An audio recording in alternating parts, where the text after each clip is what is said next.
அருள்மிகு முத்துக்குமார சுவாமி திருக்கோயில் பவளமலை. மூலவர் முத்துக்குமார சுவாமி அம்மன், தாயார் வள்ளி தெய்வானை ஊர், பவளமலை மாவட்டம், ஈரோடு மாநிலம், தமிழ்நாடு. தல சிறப்பு: இத்தலத்தில் உள்ள கைலாசநாதர் லிங்கமானது வயல்வெளியில் கண்டெடுக்கப்பட்டு தானாகவே தோன்றிய சுயம்பு லிங்கமாக கருதி வழிபடப்படுவது சிறப்பாகும். திறக்கும் நேரம்: இக்கோயில் பக்தர்களின் தரிசனத்திற்காக தினமும் காலை 6 மணி முதல் மதியம் 1 மணி வரையிலும், மாலை 4 மணி முதல் இரவு 8 மணி வரையிலும் திறந்திருக்கும்.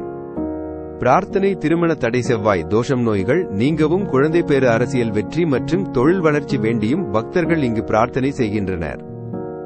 நேர்த்திக்கடன்: தங்கள் வேண்டுதல்கள் நிறைவேறியதும் பக்தர்கள் முருகப்பெருமானுக்கு பால்குடம் மற்றும் காவடி எடுத்தும் பாலாபிஷேகம் செய்தும் நேர்த்திக்கடன் செலுத்துகின்றனர்.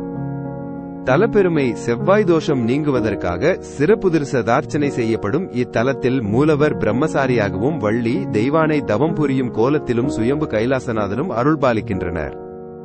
தல வரலாறு: வாயுவுக்கும் ஆதிசேஷனுக்கும் இடையே நடந்த போட்டியில் மேரு மலையிலிருந்து சிதறி விழுந்த ஒரு சிகரமேபவள மலையானது என்றும் இங்கு முருகனுக்கு கோயில் எழுப்பப்பட்டது என்றும் வரலாறு கூறுகிறது.